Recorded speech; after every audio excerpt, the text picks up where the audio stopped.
generally on the game, have you ever had a post-game press conference that didn't include the word defense at the start? Nope. And that's what it was. It was a great defensive effort on our part.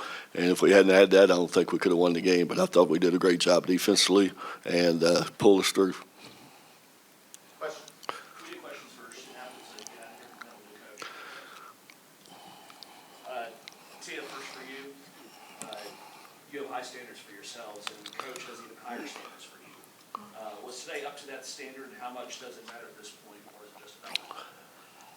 In terms of touching the standards, I definitely think I could have done better, a lot better offensively and defensively. But, you know, like Coach has been saying, we got one more season tomorrow, so I got one more day to get better. Sally, you seem to be everywhere the ball was today. Yeah. Was there anything they were doing that you saw in particular? No, not really. But they was just like, pressing the ball hard and the zone. So we try to, do whatever we can to break that zone. So, yeah. Tia's your third year at Little Rock. The last 2 years, your season ended in the semifinals. Got over that hump today, and now you get a chance to play for a championship. What is going through your mind right now? I'm definitely playing with a chip on my shoulder. Before I committed to Little Rock, the whole goal was to earn a couple of rings. So now that I'm getting the opportunity, I'm definitely taking it personal. So.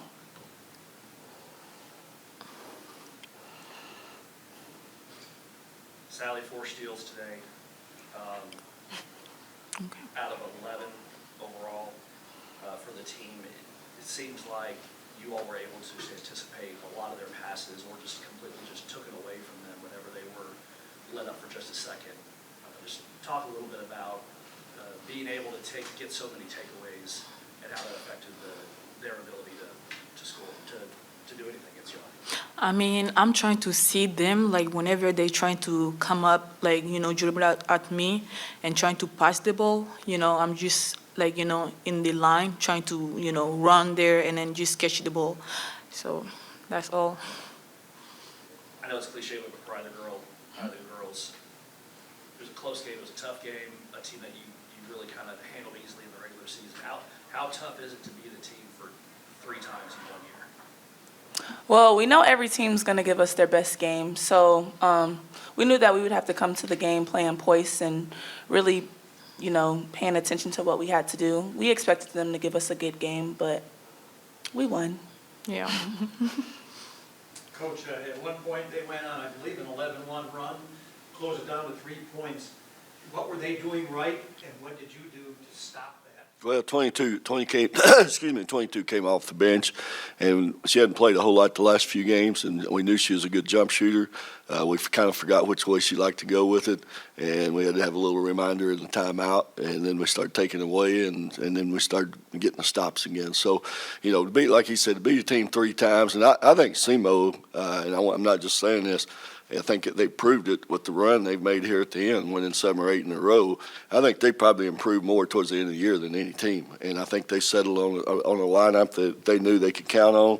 I thought they were playing much better than what they played early. I think they were really ready to play, and I knew it was going to. I thought it'd be a tough game, and it was as tough as I thought. But playing 3 times, these kids preparing themselves, going over their notes, that's what gives us opportunity to get steals and get stops, and they did a good job of that. So now let's see if they can do it again tomorrow. Players, if you will, just talk a little bit about your experience at your first OVC tournament. Different than it's been. It's now the OVC. Anything different?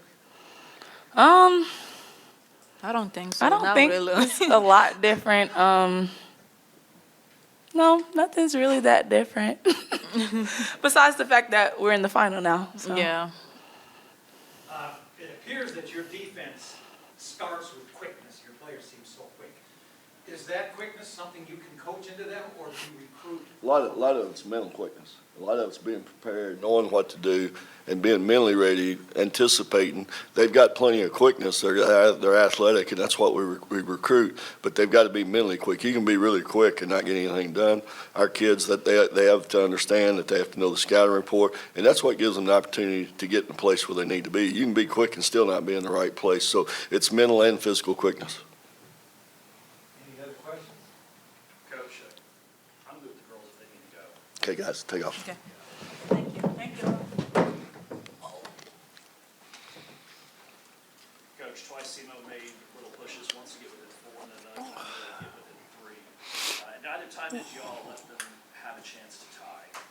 What does that tell you about the mental fortitude and focus of your group right now? Well, and again, it goes back to what they've done the whole second semester is getting themselves prepared, knowing that they can get stops. They depend on getting stops. They know offensively we're not too fluid at times, so we have to be able to depend on that. If we can't get stops, we're not going to win. Forced 18 turnovers out of them, but I think even bigger was drew 23 fouls from them. To be able, with your short bench, to be able to not get in the foul trouble, but also really start, ticking away at some of their foul trouble. How critical is that as a game of ball? Again, you put yourself in the right position. You don't foul as much, and that's what I'm saying. If you're really mentally quick and you put yourself, if you're fouling, that means you're out of position and you're not playing very good. You're not playing ahead of what's going on. So that's what we depend on. That's what we got done today. Do it 2 days in a row, not a lot of preparation time. That's tough. That's tough. So, now we have to rely just on instincts, and I wish I had a day to prepare them, but you don't have much, so now they've got to kind of just do it, and other teams in the same situation, but not. I don't think any team in the tournament depends on defense as much as we do, so it's a little bit tougher for us, but we got to get it done. Speaking of defense, I know everyone's talking about the points, scoring defense, but you held them to 6 assists, 14, 18 turnovers, but still only 3 players all season and no one today have gotten 5 or more assists on Little Rock. How does that play into disrupting what teams can do when they can't even just get average assists? Well, it gets frustrating, and they let down a little bit on the defensive end, and kids like our kids, if people are scoring on us, you get down, and so if they're not being able to score, and then it kind of takes away what they're trying to accomplish. Good scoring teams want to score, so if we can keep people from scoring, it gets them a little bit frustrated. Kept people from scoring, but it seems like the offense was a little disjointed at times. Offense always seems like it's a little disjointed. It's hard right now. It's hard. It's been hard all year. Sally has to do a little bit too much, but that's kind of what we are, and we've kind of accepted it and just say, hey, let's keep the other team from scoring and just try to score more than they do.